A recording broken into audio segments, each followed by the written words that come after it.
Operation സിന്ദൂറിൽ രാജ്യത്തിനും ലോകത്തിനും മുന്നിൽ ഇന്ത്യയുടെ മുഖമായിരുന്നു കേണൽ സോഫിയ ഖുറേഷിയും വിംഗ് കമാൻഡർ വ്യോമിക സിംഗും വിദേശകാര്യ സെക്രട്ടറി വിക്രം മിശ്രയും. ഭീകരവാദത്തിനെതിരെ ഇന്ത്യ നൽകിയ തിരിച്ചടിയും പാക് പ്രകോപനത്തിന്റെ മുന്നേയൊടിച്ച പ്രതിരോധവും എങ്ങനെയെന്ന് ദിനംപ്രതി നമ്മെ അറിയിച്ചവർ. ആ ദിവസങ്ങളിൽ അവരെ കേട്ട് കൈയടിച്ചും ആർപ്പ് വിളിച്ചും പ്രോത്സാഹിപ്പിച്ചവരിൽ ഒരു വിഭാഗം വെടിനിർത്തലിന് പിന്നാലെ അവരെ മതം പറഞ്ഞും ദേശസ്നേഹം പറഞ്ഞും കൊത്തിവലിക്കുന്ന കാഴ്ചയാണ് ഇപ്പോൾ കാണാനാകുന്നത്. തീവ്ര ദേശീയവാദികളുടെ കടുത്ത ആക്രമണത്തിന് വിധേയരായത് വിക്രം മിശ്രയും കേണൽ സോഫിയ ഖുറേഷിയുമാണ്. രാജ്യത്തിനു വേണ്ടി നിലകൊണ്ട, രാജ്യത്തിനു വേണ്ടി സംസാരിച്ച രണ്ടുപേരെയും രാജ്യദ്രോഹികളും ഭീകരബന്ധവരും ഉള്ളവരുമാക്കി അപമാനിക്കുകയാണ്. കുടുംബാംഗങ്ങൾക്ക് പോലും ഭീഷണി നേരിടേണ്ടി വന്നതോടെ എക്സ് അക്കൗണ്ട് പോലും ലോക്ക് ചെയ്യേണ്ടി വന്നു വിദേശകാര്യ സെക്രട്ടറിക്ക്. ആദ്യം കാണാം 59 സെക്കൻഡുള്ള RDX റാപ്പ്. യുദ്ധത്തെ എതിർക്കുന്നവർക്കെതിരെയായിരുന്നു തീവ്ര ദേശീയവാദികളുടെ ആദ്യത്തെ പടപ്പുറപ്പാട്. യുദ്ധമുണ്ടാകില്ലെന്ന സാഹചര്യത്തിലേക്ക് മാറിയതോടെ കേന്ദ്ര സർക്കാരിനെതിരെ ചോദ്യമുന്നയിക്കുന്നവർക്ക് നേരെയായി ആക്രമണം. സോഷ്യൽ മീഡിയയിലും പുറത്തുമെല്ലാം സംഘപരിവാർ അനുകൂല തീവ്ര ദേശീയവാദി പ്രകടനം കാണാം. പാകിസ്ഥാനുമായി വെടിനിർത്തൽ ധാരണയിലെത്തിയെന്ന് പ്രഖ്യാപിച്ച വിദേശകാര്യ സെക്രട്ടറി തന്നെയായിരുന്നു ആദ്യ ഇര. നിർണായക രാഷ്ട്രീയ നയതന്ത്ര തീരുമാനത്തിന്റെ പഴി മുഴുവൻ കേൾക്കേണ്ടി വന്നത് വിക്രം മിശ്രി. ഇന്നലെ വിദേശകാര്യ മന്ത്രാലയത്തിന്റെ വാർത്താ സമ്മേളനത്തിന് അദ്ദേഹം എത്തിയതുമില്ല. Colonel Sophia ഖുറേഷിയക്കെതിരായ അധിക്ഷേപം വർഗീയമാണ്. ഭീകരവാദികളുടെ ആളായാണ് അവരെ BJP ചിത്രീകരിച്ചിരിക്കുന്നത്. उन्होंने कपड़ा उतार के हमारे हिंदुओं को मारा और मोदी जी ने उनकी बहन को उनकी ऐसी की तैसी करने हमारे जाकर उनके घर. ഇന്ത്യ പാക് സംഘർഷത്തിനിടെ മോഹൻലാൽ ജമാഅത്ത് ഇസ്ലാമിയുടെ ഗൾഫ് മാധ്യമത്തിന്റെ പരിപാടിയുടെ ഭാഗമായത് സംഘപരിവാറിനെ ചൊടിപ്പിച്ചു. നടനെതിരെ രൂക്ഷ വിമർശനമുന്നയിച്ച ഓർഗനൈസർ ലേഖനം പിന്നീട് പിൻവലിച്ചു. RDX rap news Malayalam.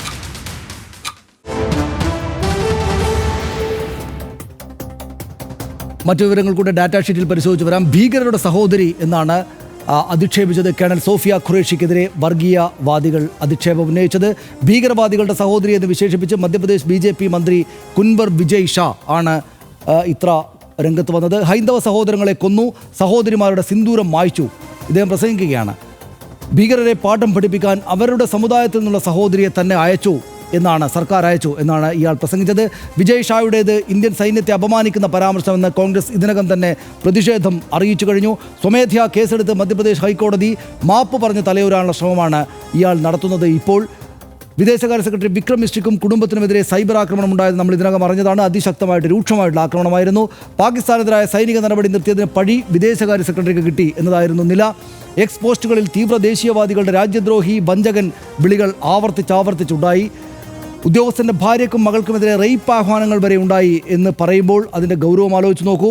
Vikram മിശ്രയുടെ മകളുടെ പൗരത്വം ചോദ്യം ചെയ്തു ഈ തീവ്ര ദേശീയവാദികൾ എന്ന് വിശേഷിപ്പിക്കുന്ന ആളുകൾ. അഭിഭാഷകയായ മകൾ റോഹിംഗ്യൻ അഭയാർത്ഥികൾക്ക് വേണ്ടി ബാധിച്ചു എന്നതായിരുന്നു ഇവർ ഉന്നയിച്ച പ്രധാനപ്പെട്ട കുറ്റാരോപണം. മകൾ മാധ്യമ സ്ഥാപനമായ ദി ബയറിനെ അനുകൂലിച്ചതിലും ദേശദ്രോഹം ആരോപിക്കുകയായിരുന്നു ഇവർ. അധിക്ഷേപം രൂക്ഷമായതോടെ വിക്രം മിശ്രയുടെ എക്സ് അക്കൗണ്ട് ലോക്ക് ചെയ്യുകയായിരുന്നു അദ്ദേഹം. ഓർഗനൈസർ മോഹൻലാലിനെതിരെയും കഴിഞ്ഞ ദിവസം വാർത്തയിൽ വന്നു. ഷാർജയിൽ ഗൾഫ് മാധ്യമത്തിൻ്റെ പരിപാടിയിൽ മോഹൻലാൽ പങ്കെടുത്തതിന് വിമർശനം RSSൻ്റെ ഭാഗത്തു നിന്നുണ്ടായി. അതും ഇതോട് ചേർന്ന് നിൽക്കുന്നതാണ്. പാകിസ്ഥാൻ ആക്രമിക്കുമ്പോൾ ഭീകരരെ പിന്തുണച്ച സംഘടനയുമായി സഹകരിച്ചു എന്നതാണ് ഈ ഭാഗത്ത് നിന്ന് വന്ന വിമർശം. സാമ്പത്തിക പ്രോത്സാഹനം ലഭിച്ചാൽ പാകിസ്ഥാനിൽ നിന്നും സഹായം സ്വീകരിക്കുമോ എന്ന കടുത്ത ചോദ്യം പോലും ഈ ലേഖനം, ഓർഗനൈസറുടെ ലേഖനം അദ്ദേഹത്തോട് മോഹൻലാലിനോട് ചോദിച്ചു. ലഫ്റ്റനന്റ് കേണൽ ഓണററി പദവി പിൻവലിക്കണം എന്ന ആവശ്യവും അതിനകത്ത് ആ ലേഖനത്തിലുണ്ടായിരുന്നു. എമ്പുരാൻ ഇസ്ലാമിക ഭീകരതയെ അനുകമ്പയോടെ ചിത്രീകരിക്കുന്ന സിനിമ എന്നായിരുന്നു വിമർശനം, നേരത്തെ ഉണ്ടായിരുന്ന വിമർശനം. ഇതിനകത്തും അതുണ്ട്. ലേഖനത്തിനെതിരെ കടുത്ത വിമർശനം വരുന്നതോടെ പിൻവലിച്ച് ഓർഗനൈസർ മാറി. ഈ ലേഖനം നമ്മളിപ്പോൾ പറയുന്ന അദ്ദേഹത്തിനെതിരായിട്ട് പുതിയ വന്ന ലേഖനം പിൻവലിച്ചു. സംവിധായകൻ അഖിൽ മാരാറിനെതിരെ രാജ്യദ്രോഹ പരാതിയുമായി BJP രംഗത്ത് വന്നതും നമ്മൾ കേരളത്തിൽ നിന്ന് കണ്ടു. രാജ്യദ്രോഹ നിലപാട് പങ്കുവെച്ചെന്ന പരാതി നൽകിയത് കൊട്ടാരക്കരയിലെ BJP നേതൃത്വമാണ്. ഒറ്റയടിക്ക് അഖിൽ മാരാർ ദേശദ്രോഹിയായി. അങ്ങനെ ട്രംപിൻ്റെ താല്പര്യത്തിന് മോദി വഴങ്ങിയെന്ന വിധത്തിലുള്ള പരാമർശമാണ് അഖിൽ മാരാർക്കെതിരായിട്ടുള്ള വിവാദമായി മാറിയത്. മോദിയെയും ഇന്ദിരാഗാന്ധിയെയും താരതമ്യം ചെയ്ത് അഖിൽ മാരാർ പോസ്റ്റിട്ടിരുന്നു എന്ന് നമ്മൾ അറിയുന്നു. യുദ്ധത്തെ എതിർക്കുന്നവർക്കെതിരെ സോഷ്യൽ മീഡിയയിൽ രൂക്ഷമായ ആക്രമണമാണ് ഒരു ഭാഗത്ത് നിന്ന് ചില ആളുകൾ ഉന്നയിക്കുന്നത്. ചോദ്യം ചോദിച്ചാൽ രാജ്യദ്രോഹിയാക്കുകയാണ്. വെടിനിർത്തൽ വിശദീകരിക്കാൻ ആവശ്യപ്പെടുന്നവരോട് അസഹിഷ്ണുതയാണ് ഈ പറയുകയും എഴുതുകയും ചീത്ത വിളിക്കുകയും ചെയ്യുന്ന ആളുകൾ മുന്നോട്ട് വെക്കുന്നത്. ഹർഷൻ, നമ്മൾ ഒട്ടും പ്രതീക്ഷിച്ചല്ല സത്യത്തിൽ ഇത്. അതായത് ചില തരത്തിലുള്ള ചർച്ചകളൊക്കെ രാഷ്ട്രീയമായിട്ട് അങ്ങോട്ടും ഇങ്ങോട്ടൊക്കെ ചേരിതിരിഞ്ഞിട്ടുണ്ടാകും എന്ന് നമ്മൾ കരുതിയിരുന്നു. പക്ഷേ വിക്രം മിശ്രയെയും സോഫിയ ഖുറേഷിയെയും ഒക്കെ ചീത്ത വിളിക്കേണ്ട എന്തെങ്കിലും കാര്യമുണ്ട് എന്ന് നമ്മൾക്ക് സ്വപ്നത്തിൽ പോലും നമ്മൾ വിചാരിച്ചിരുന്നില്ല, സാധാരണക്കാർ ആരും വിചാരിച്ചിരുന്നില്ല. പക്ഷേ ഒരു MP തന്നെയും വന്നിട്ട്, BJPയുടെ ഒരു MP സ്ഥാനമുള്ള നേതാവ് തന്നെയും വന്നിട്ട് ഇങ്ങനെ പറയുകയാണ്. ഇതെന്താണ് ഈ സംഭവിക്കുന്നത്? ഇതിലെ കൗതുകകരമായ കാര്യം, ഈ ആക്രമിക്കപ്പെടുന്നവരിൽ എല്ലാവരും തന്നെ അല്ലെങ്കിൽ ബഹുഭൂരിപക്ഷം പേരും ഒരു തരത്തിൽ അല്ലെങ്കിൽ മറ്റൊരു തരത്തിൽ ഈ സംഘപരിവാറിനോടോ BJPയോടോ ഒക്കെ ഏതെങ്കിലുമൊക്കെ ഘട്ടത്തിൽ അടുപ്പം പുലർത്തിയിരുന്നവരാണ് എല്ലാവരും എന്ന് നമുക്ക് പറയാൻ കഴിയില്ല. ഞാൻ ഉദ്യോഗസ്ഥരുടെ കാര്യമല്ല ഉദ്ദേശിച്ചത്. ഉദ്യോഗസ്ഥർക്ക് പുറത്തിപ്പോൾ അഖിൽ മാരാറും മോഹൻലാൽ എന്നൊക്കെ പറയുമ്പോൾ ഏതെങ്കിലും തരത്തിൽ ആ നിലയ്ക്ക്. അതുമാത്രമല്ല, ഇപ്പുറത്ത് ആരതി രാമചന്ദ്രനെതിരെ നടന്ന ആക്രമണം നമ്മൾ കാണണമല്ലോ. ഇതിനെല്ലാം നമ്മൾ ചേർത്ത് വായിച്ചാൽ ഇത്തരം ഒരു സാഹചര്യം നിലവിലുണ്ട്. അത് ഭയങ്കര വിചിത്രമാണ്. അതുമാത്രമല്ല, ഇന്നിപ്പോൾ പക്ഷേ എനിക്കിതിൽ ആശ്വാസം തോന്നുന്ന ഒരു കാര്യം, വിജയ് ഷായ്ക്കെതിരെ, അതായത് മധ്യപ്രദേശിലെ മന്ത്രിയായ വിജയ് ഷായ്ക്കെതിരെ ഹൈക്കോടതി സ്വമേധയാ FIR രജിസ്റ്റർ ചെയ്യാൻ ഉത്തരവിടുമ്പോൾ പറഞ്ഞ ഒരു കാര്യമുണ്ട്. ഈ മന്ത്രിയുടെ പ്രസ്താവന വിഘടനവാദ പ്രവർത്തനങ്ങളെ പ്രോത്സാഹിപ്പിക്കുന്നതും രാജ്യത്തിൻ്റെ പരമാധികാരത്തിനും അഖണ്ഡതയ്ക്കും ഭീഷണിയാണ് എന്നാണ്. അപ്പോൾ ആ ഗൗരവത്തോടെ കോടതി ഇതിനെ കാണുന്നു എന്നുള്ളത് വലിയ ആശ്വാസകരമാണ്. മധ്യപ്രദേശിലെ കോടതി, മധ്യപ്രദേശ് ഹൈക്കോടതി തന്നെയാണ് പറയുന്നത്. അവിടുത്തെ മന്ത്രി തന്നെയാണല്ലോ ഇയാൾ. ഇനി വിചിത്രമായ മറ്റൊരു കാര്യം, ഇയാൾ ഇത് സ്ഥിരം പരിപാടിയാണ്. ആളുകളെ അധിക്ഷേപിക്കുകയും അല്ലെങ്കിൽ അയാളുടെ ബുദ്ധി ആ മട്ടിലാണ് ട്യൂൺ ചെയ്തു വെച്ചിരിക്കുന്നത് എന്ന് തോന്നാവുന്ന സംഗതിയാണ്. മുമ്പും ഇയാൾക്ക് മന്ത്രിസ്ഥാനം നഷ്ടപ്പെടുന്ന സാഹചര്യം ഉണ്ടായിട്ടുണ്ട്. അതെന്താണ്? അത് അന്നത്തെ 2013 മുഖ്യമന്ത്രി ശിവരാജ് സിംഗ് ചൗഹാന്റെ ഭാര്യ സാധന സിംഗിനെ കുറിച്ച് ലൈംഗിക സൂചനകൾ നിറഞ്ഞ പരാമർശം നടത്തിയാണ് അന്ന് മന്ത്രിസ്ഥാനം നഷ്ടപ്പെട്ടത് ഇയാൾക്ക്. അതുപോലെ മുമ്പ് ആർക്കെതിരെയാണ്? ഹേമമാലിനിക്കെതിരെ ഇതേ സ്വഭാവത്തിലുള്ള പ്രസ്താവന നടത്തിയത് ഇദ്ദേഹം തന്നെയായിരുന്നു. അന്ന് ആ വിവാദം ഉണ്ടാക്കിയ കക്ഷിയാണ്. അപ്പോൾ പക്ഷേ ഇതിൻ്റെ കൗതുകകരമായ കാര്യം, ഇയാളെ കൈവിടാൻ BJP തയ്യാറല്ല എന്നുള്ളതാണ്. അന്ന് മന്ത്രിസ്ഥാനം രാജിവെച്ചെങ്കിൽ തൊട്ടു പിന്നാലെ മന്ത്രിസ്ഥാനത്തേക്ക് തിരിച്ചു കൊണ്ടുവരിക എന്നതാണ് BJP ചെയ്തത്. ഈ ക്ഷേമമാലിന്യയുടെ പ്രശ്നത്തിലും ആ നിലയ്ക്ക് പ്രത്യേകിച്ചൊരു നടപടിയും ഉണ്ടായില്ല. പക്ഷേ ഇതങ്ങനെയല്ലല്ലോ. ഇത് ഈ രാജ്യത്തെ മുഴുവൻ ബാധിക്കണം. അത് BJPക്കാർക്കിടയിൽ പരിഹരിക്കാവുന്ന പ്രശ്നമെന്ന് വേണമെങ്കിൽ നമുക്ക് പറയാം. പക്ഷേ ഇതങ്ങനെയല്ല. ഇത് ഈ രാജ്യത്തിൻ്റെ ഏറ്റവും നിർണായകമായ ഒരു ഘട്ടത്തിൽ അതിൻ്റെ ഏറ്റവും പരമപ്രധാനമായ ഉത്തരവാദിത്വം നിറവേറ്റിയ ഉദ്യോഗസ്ഥയെ ഇങ്ങനെ കൈകാര്യം, അതായത് മതം മാത്രം തലയിലുള്ള അല്ലെങ്കിൽ ആ മതവെറി മാത്രം തലയിലുള്ള ഒരു മതഭ്രാന്തനാണ് ഈ ഉദ്യോഗസ്ഥൻ എന്നുള്ള കാര്യത്തിൽ ഒരു സംശയം, ഈ മന്ത്രി എന്നുള്ള കാര്യത്തിൽ ഒരു സംശയമില്ല. അതുകൊണ്ടല്ലേ അയാൾ പറയുന്നത് അയാൾക്ക് അങ്ങനെ കാണാൻ പറ്റുന്നുള്ളൂ. അതായത് പലതരത്തിൽ ഇപ്പം നമ്മൾ ആദ്യം പറഞ്ഞല്ലോ, ഈ വാർത്താ സമ്മേളനത്തിൽ ഒരു കാശ്മീരി പണ്ഡിറ്റിനെയും ഒരു സിഖ് മതവിഭാഗത്തിൽ നിന്നുള്ള ഒരാളെയും ഒരു മുസ്ലിമിനെയും കൊണ്ട് ഇരുത്തുന്നു എന്നുള്ളതിൽ തന്നെ ഒരു മെസ്സേജ് കൊടുക്കാനുള്ള ശ്രമം കേന്ദ്ര സർക്കാർ നടത്തുന്നുണ്ട്. അപ്പോൾ അത്തരം ഒരു ശ്രമം നടത്തുമ്പോൾ അത് ആ രീതിയിൽ തന്നെ നമ്മൾ ഒരു കണക്കിന് അതിൽ ചില നമ്മൾ മതനിരപേക്ഷത കാണിക്കാൻ വേണ്ടി ഇങ്ങനെ അടയാളങ്ങൾ അവതരിപ്പിക്കുന്നതിനെ പലപ്പോഴും ട്രോൾ ചെയ്യാറൊക്കെ ഉണ്ട്. പക്ഷേ ഇതങ്ങനെയല്ല. വളരെ നിർണായകമായ ഒരു ഘട്ടത്തിൽ ലോകത്തിന് മുന്നിൽ കാഴ്ച വെക്കാൻ വേണ്ടിയിട്ട് ഇത് അവതരിപ്പിക്കുകയാണ്. ആ പദ്ധതി പൊളിച്ചില്ല ഇയാൾ എന്താണ് അതിലേറ്റവും പ്രധാനപ്പെട്ട അതിലേറ്റവും മാധ്യമ ശ്രദ്ധയും ആളുകളുടെ ശ്രദ്ധയും നേടിയത് ഈ സോഫിയ ഖുറേഷി എന്ന പേരും ആ വ്യക്തിയുമാണ്. ഇയാൾ എങ്ങനെയാണ് അപ്പോൾ കണ്ടിരുന്നത്? ഈ വാർത്താ സമ്മേളനം നടക്കുമ്പോൾ ആ ഭീകരരുടെ സഹോദരി ഇരുന്ന് വാർത്താ സമ്മേളനം നടത്തുന്നു എന്ന മട്ടിലാണോ ഇയാൾ കണ്ടിട്ടുള്ളത്? വിചിത്രമാണ്. അത് ഈ രീതിയിൽ പ്രവർത്തിക്കുന്ന കുറേ എണ്ണങ്ങളുണ്ട്.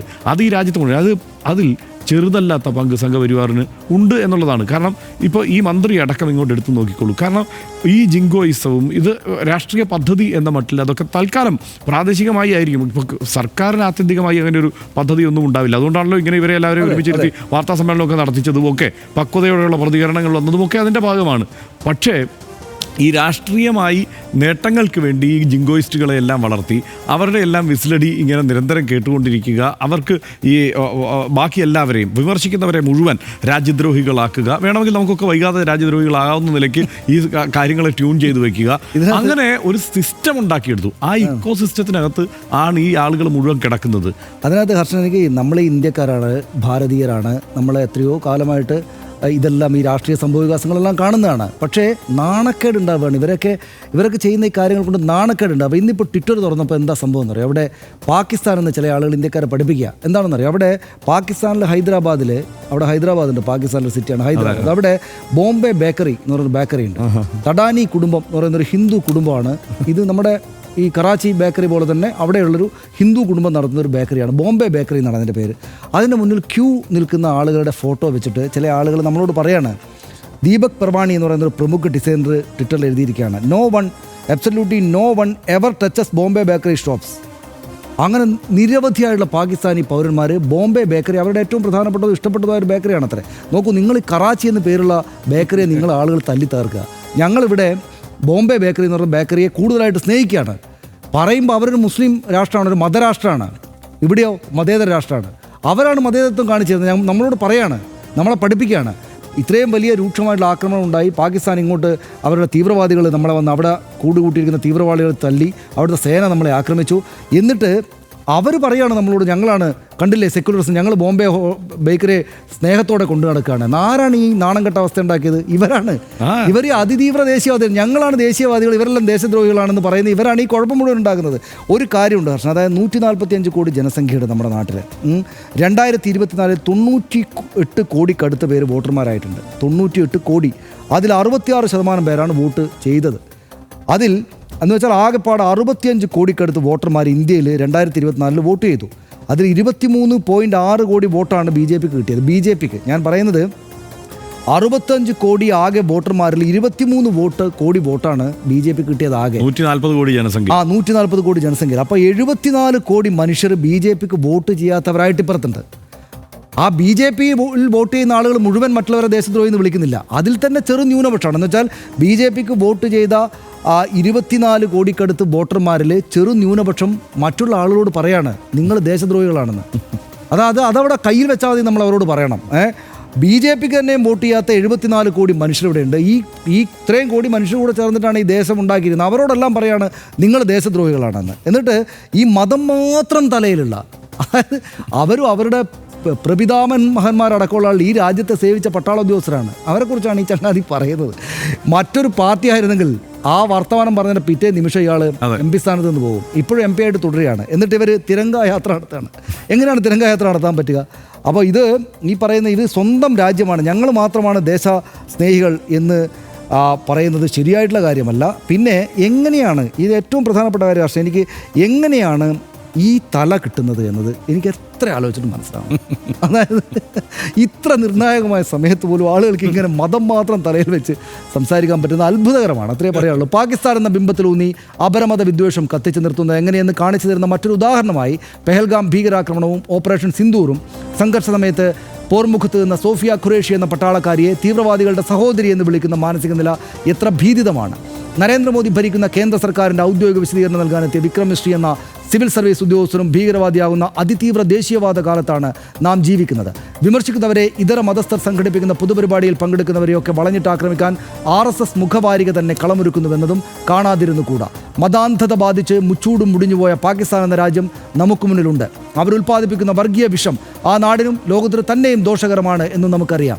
ആ രാജ്യത്തിൻ്റെ വഴിയെ പോകാനാണോ തീവ്ര ദേശീയവാദികൾ ശ്രമിക്കുന്നത് എന്ന് തോന്നിപ്പോകും ഈ കാട്ടിക്കൂട്ടലുകൾ കണ്ടാൽ. അത് ഈ രാജ്യം താങ്ങാനാവില്ല. ജനാധിപത്യ മതേതര വിശ്വാസികൾ അതിനെ ചെറുക്കുമെന്ന് RDXന് ഉത്തമ ബോധ്യമുണ്ട്. കണ്ടറിയാത്തവർ കൊണ്ടറിയുമെന്ന് പറഞ്ഞ് മാറി നിൽക്കാനോ മിണ്ടാതിരിക്കാനോ നമുക്ക് ആകില്ലല്ലോ. RDX പൂർണ്ണമാവുകയാണ്. Good night.